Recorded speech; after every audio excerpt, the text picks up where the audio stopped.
Hi, welcome to the garden classroom. Today we're going to talk about trellising. There's lots of different ways you can trellis your tomatoes. This year we're doing two different types of trellising systems.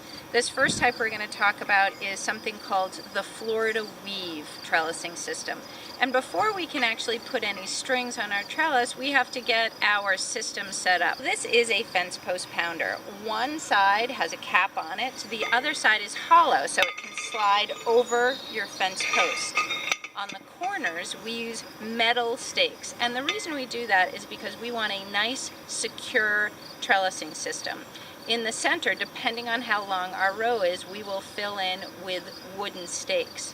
Now the key to getting a good system here is to make sure your post gets pounded in deeply enough. We're using 6-foot posts and we're pounding them in approximately 2 feet. And now you need also some very important tools. You need a pair of scissors. You need some twine. We love to use this great box of twine. It is a white poly twine that will not break down in the sun. And that's a good thing for this project because these tomatoes are going to be in here for a long time.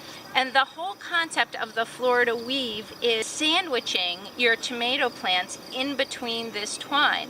So as your plants grow up, you're going to add another piece of twine and you're just going to follow the growth of your plants. And it's going to make harvesting your tomatoes a real joy because it's going to be really easy to get to them. So what I'm going to do now is grab my box in one hand, my twine in the other, and I am just going to follow my tomato plant down to my second tomato stake, and I'm going to go up around my tomato stake, come back down, tighten it up, and then I'm going to move down to my next stake.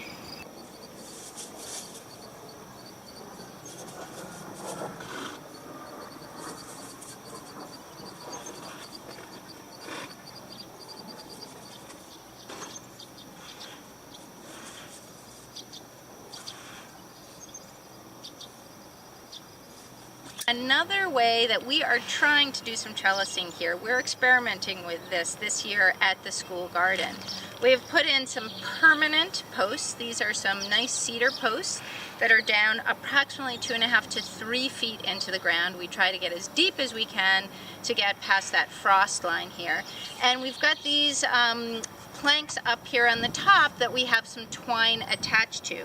Now the concept here is that as our tomato vine grows up, what we're going to do is attach one of these great little clips. Here I'm just going to pinch my twine into that clip right where I'm going to attach my tomato vine, and I'm going to pull that in, clip that around, and that's going to support that vine.